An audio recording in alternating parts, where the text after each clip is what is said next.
नमस्कार and I welcome to all of you in global lookout. दोस्तों, recently कुछ ऐसे इशू हुए हैं जिसकी वजह से वर्ल्ड बहुत क्लियरली दो ब्लॉक में बंटता हुआ दिख रहा है। कई एनालिस्ट आने वाले टाइम में एक नए कोल्ड वॉर की आशंका जता रहे हैं और कई एनालिस्ट तो ऐसे हैं जो कह रहे हैं कि कोल्ड वॉर ऑलरेडी चल रहा है। वेस्टर्न ब्लॉक जिसमें अमेरिका और यूरोप की कंट्रीज हैं, इनका ऑब्जेक्टिव है कि कैसे भी रशिया और चाइना को काउंटर किया जाए और इनका जो टेरिटोरियल एम्बिशन है उस पर लगाम लगाया जाए। वहीं जो ईस्टर्न ब्लॉक है जिसमें रशिया और चाइना जैसी कंट्रीज आती हैं, इनका ऑब्जेक्टिव है कि करंट का जो वर्ल्ड ऑर्डर है जिसमें सिर्फ एक ही पावर है यूएसए, कैसे करके इस ऑर्डर को चेंज किया जाए और सिंगल पोलर वर्ल्ड को एक मल्टीपोलर वर्ल्ड बनाया जाए। ये दोनों ब्लॉक इंडिया की जो इम्पोर्टेंस है उसको बहुत अच्छे से समझते हैं, इसीलिए इंडिया से ये दोनों ही चाहते हैं कि ये हमारा वाला ब्लॉक ज्वाइन करे। और इसके लिए ये दोनों ही कंट्रीज चाइना और यूएस इंडिया को अलग अलग तरीके से अपीज करने में और अपनी तरफ जोड़ने में लगी हुई है। लेकिन आज के टाइम में जैसे जैसे यूएसए और चाइना के बीच इशू जो है वो बढ़ते जा रहे हैं, टेंशन बढ़ती जा रही है, माहौल गर्म होता जा रहा है, वैसे वैसे जो एनालिस्ट हैं वो ये आशंका जता रहे हैं कि कहीं चाइना और इंडिया थुसाइडस ट्रैप में ना फंस जाएं। कई आर्टिकल ऐसे छप रहे हैं जिसमें ये लिखा आ रहा है कि अगर ये दोनों कंट्रीज समझदारी से काम नहीं लेंगी तो फ्यूचर में चांसेस हैं कि ये दोनों कंट्रीज थुसाइडस ट्रैप में फंस जाएं। इस वीडियो में हम लोग जानेंगे कि ये थुसाइडस ट्रैप होता क्या है, इससे कैसे बचा जा सकता है और उसके लिए क्या क्या करना पड़ेगा, प्लस इसके अलावा और भी बहुत कुछ आप लोग को जानने को मिलेगा इस वीडियो में। बस एंड तक बने रहिएगा। वीडियो अच्छा लगे तो लाइक, कमेंट, शेयर, सब्सक्राइब जरूर कीजिए।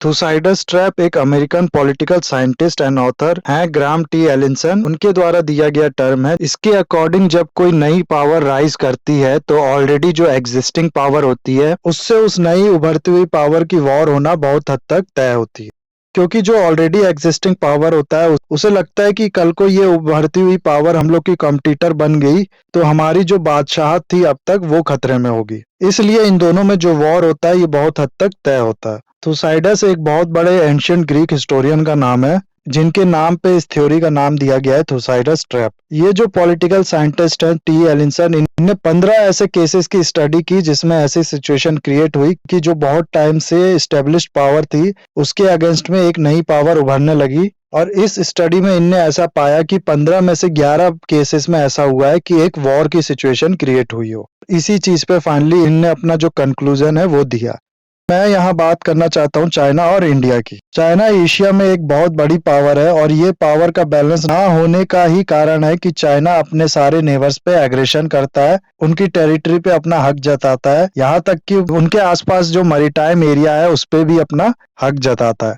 दूसरी तरफ इंडिया एक इमर्जिंग रीजनल राइवल पावर है चाइना का, जो कि ग्लोबल एम्बिशन रखता है। ऐसे में बहुत ज्यादा चांसेस है कि दोनों कंट्रीज के बीच टेंशन हो और थुसाइडस डायनेमिक्स के लेंस से इन दोनों कंट्रीज को देखना जरूरी है। अगर इसे आसान भाषा में समझाऊं तो इस वीडियो में हम लोग जानना चाह रहे हैं कि क्या इन दोनों कंट्रीज में वॉर तय है कि इससे बचा जा सकता है। दोस्तों, नैन्सी पेलोसी के ताइवान के विजिट के बाद चाइना जो है वो बहुत ज्यादा एग्रेसिव हो गया था। उसने काफी दिनों तक शक्ति प्रदर्शन भी किया था ताइवान के आसपास वाले एरिया में। इंडिया थोड़े टाइम तक इस पे पूरा साइलेंट मेंटेन करके रखा था, लेकिन फाइनली इंडिया के मिनिस्ट्री ऑफ एक्सटर्नल अफेयर्स के स्पोक्स पर्सन इंदम बागची का स्टेटमेंट आता है। अपने इस स्टेटमेंट में मिनिस्ट्री ऑफ एक्सटर्नल अफेयर्स अर्ज करती है दोनों साइड से कि वो रिस्ट्रेंट मेंटेन करे और यूनिटरली स्टेटस क्यू को चेंज करने की कोशिश ना करे। साथ ही साथ एक्सकलेशन के लिए भी अर्ज करती है इंडिया की मिनिस्ट्री ऑफ एक्सटर्नल अफेयर। तो ये काफी सॉफ्ट स्टेटमेंट था, या फिर यूं कह लीजिए कि उतना जितना एक्सपेक्ट किया जा रहा था इंडिया से उतने स्ट्रॉन्ग वर्ड का इंडिया ने अपने स्टेटमेंट में इस्तेमाल किया नहीं। और सिर्फ इंडिया ही नहीं, आसियान कंट्रीज ने भी ये बोला था अपने स्टेटमेंट में कि ये जो रीजन है इस रीजन में दो मेजर पावर के बीच अगर वॉर होती है तो इसका जो कॉन्सिक्वेंसेस होगा वो काफी बड़ा होगा और इन दोनों को छोड़ के बाकी कंट्रीज के लिए भी ठीक नहीं होगा। इसीलिए आसियान कंट्रीज ने अपने स्टेटमेंट में वन चाइना पॉलिसी को सपोर्ट करने की बात कही है, लेकिन इंडिया ने 2010 के बाद से ही वन चाइना पॉलिसी को रिजेक्ट किया है, जो कि एक बड़ा टेंशन का कारण बना है इंडिया और चाइना के बीच। तो इससे हम लोग को पता चलता है कि ये जो रीजनल कंट्रीज हैं ये अभी भी उतना नेगेटिव नहीं हुई हैं चाइना को लेके, वेस्टर्न कंट्रीज के लाख ट्राई करने के बाद भी। लेकिन चाइना के लिए जो वन चाइना पॉलिसी है वो एक इम्पोर्टेंट इशू है और इंडिया का इस चीज को रिजेक्ट करना फ्यूचर में हो सकता है इन दोनों के बीच टेंशन का कारण बन जाए। दूसरा यूएसए का यहाँ पर जो रोल है उसे भी देखना जरूरी है। यूएसए अपने लाइक माइंडेड कंट्रीज के साथ बायलैटरल या फिर यू कह लीजिए मिनीलैटरल अलायंस क्रिएट कर रहा है, जैसे कि क्वाड हो गया, ऑकस हो गया, इस तरह के डिफेंस और सिक्योरिटी पैक्ट साइन कर रहा है और ये चीज पसंद नहीं आ रही है चाइना को। क्वाड की अगर बात करें तो इसमें इंडिया ही एक ऐसी कंट्री है जिसके साथ चाइना की लैंड बाउंड्री लगती है, इसीलिए ऐसा कहा जा सकता है कि उन कंट्रीज को ज्यादा दिक्कत ना हो। लेकिन चाइना का जो सस्पिशन है क्वाड को लेकर, इसकी वजह से बहुत बड़ा चैलेंज फेस करना पड़ सकता है इंडिया बॉर्डर एरिया में, और जो एक वॉर का रूप भी ले सकता है। इसके अलावा जो यूएसए का अनइवन रिटोरिक है ताइवान के इशू को लेके या फिर बाकी इशू को लेके, और साथ ही साथ जो अनक्लियर पॉलिसी है इंडो पैसिफिक को लेके यूएसए की, ये भी जो सिचुएशन है उसको और टेंस बनाता जा रहा है इंडो पैसिफिक रीजन के लिए। ऐसे में चाइना ये चीज को बहुत अच्छे से समझता है कि इन सबके साथ एक साथ नहीं लड़ा जा सकता, इसीलिए एक एक करके इनसे निपटो। ऐसे में चांसेस है कि चाइना इंडिया से, जिसके साथ उसकी बाउंड्री लगती है, उससे बॉर्डर को लेके कुछ प्रॉब्लम क्रिएट करे और वो चीज एक वॉर का रूप ले ले। लेकिन यूएसए और वेस्ट का जो एटीट्यूड है, इसको आप लोग अभी तक देखेंगे, इससे इंडिया को फायदा ही मिला है। उसके बाद भी इंडिया को बहुत ज्यादा कॉशियस होने की जरूरत है इस एरिया में। इसके अलावा चाइना का जो सलामी टैक्टिस है जो चाइना ने यूज किया था साउथ चाइना सी में, वो इंडिया को सस्पिशियस बनाता है चाइना के खिलाफ। सलामी टैक्टिस का मतलब होता है कि इतने ज्यादा छोटे छोटे स्टेप लो कि ओवर टाइम वो एक कम्युलेटिव होके बड़ा गेन साबित हो। चाइना करता क्या है कि पहले छोटे से एरिया पे दूसरे कंट्री के अपना क्लेम जताता है और फिर इस क्लेम को वो हर प्लेटफॉर्म पे उठाता है, इतना कि जो वर्ल्ड है वो इसे ट्रीट करने लगती है as a disputed territory. Finally अपने मिलिट्री और डिप्लोमेसी का यूज करके वो ये एरिया कब्जा लेता है, क्योंकि अगर वो डायरेक्टली एक बड़ा एरिया कब्जाने की कोशिश करता तो ये चीज इलीगल कहलाती और वर्ल्ड उसको काफी क्रिटिसाइज करता। यही चीज उसने करने की कोशिश की थी इंडिया के नदर्न बॉर्डर पे, और चांसेस है कि आगे भी फ्यूचर में वो ऐसा करेगा, जिसको रोकने के लिए इंडिया के पास कोई चांस नहीं रह जाएगा सिवाय एक वॉर के। प्लस ताइवान का जो इशू है उस पे एक गहरी नजर रखता है इंडिया। इस समय जो पावर की इक्वेशन बनी है वो कुछ इस तरह से बनी है कि चाइना का इशू उसके